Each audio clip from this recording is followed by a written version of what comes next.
FIFA football ലോകകപ്പിന് kick off. ഒരു മാസം നീളുന്ന ഫുട്ബോൾ മാമാങ്കത്തിന് 2 വൻകരകളാണ് ആതിഥ്യം വഹിക്കുന്നത്. ഫിഫയുടെ ചരിത്രത്തിൽ ആദ്യമായാണ് 2 ഭൂഖണ്ഡങ്ങളിൽ ലോകകപ്പ് അരങ്ങേറുന്നത്.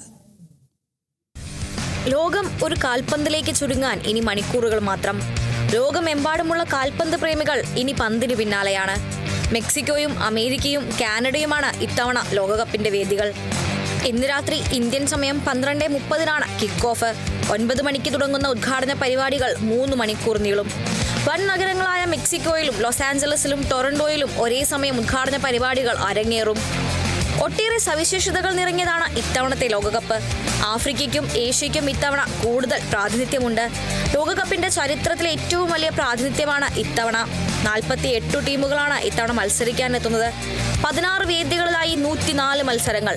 ലോകശക്തിയായ അമേരിക്ക മുതൽ കന്നിക്കാരായ ഡച്ച് കരീബിയൻ രാജ്യം കുറാസാവോ വരെ കപ്പിനായി പോരടിക്കും. ആഫ്രിക്കൻ വൻകരയിൽ നിന്ന് കേപ്പ് വെർദെയും ഏഷ്യയിൽ നിന്ന് ഉസ്ബെക്കിസ്ഥാനും ജോർദാനുമെല്ലാം ഈ ലോകകപ്പിലെ കന്നിക്കാരാണ്.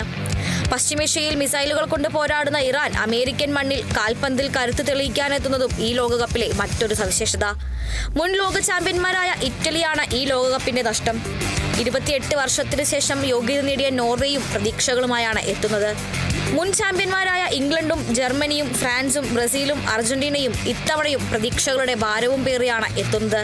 മെസ്സിയുടെയും റൊണാൾഡോയുടെയും ലൂക്ക മോഡ്രിച്ചിന്റെയും ഇവാൻ പെരിസിച്ചിന്റെയും എല്ലാം അവസാന ലോകകപ്പാണിത്. ഉദ്ഘാടന മത്സരത്തിൽ ആതിഥേയരായ മെക്സിക്കോ ആഫ്രിക്കൻ പ്രതിനിധികളായ ദക്ഷിണാഫ്രിക്കയെ നേരിടും. ലോകകപ്പ് ഇത്തവണ ഏത് വൻകരയിലേക്കാവും? അർജന്റീന കിരീടം നിലനിർത്തുമോ? കിരീട വരൾച്ച അവസാനിപ്പിച്ച് ബ്രസീൽ കപ്പുയർത്തുമോ? ഫ്രാൻസും ജർമ്മനിയും കപ്പ് യൂറോപ്പിലേക്ക് കൊണ്ടുവരുമോ? അതോ എക്കാലത്തെയും വലിയ അട്ടിമറിയിലൂടെ കപ്പ് കരുത്തിന്റെ വൻകരയായ ആഫ്രിക്കയിലെത്തുമോ? ജൂലൈ 19 കിരീട പോരാട്ടം. ലോക ചാമ്പ്യന്മാരെ അറിയാൻ കാത്തിരിക്കാം. Sports desk, Kerala vision news.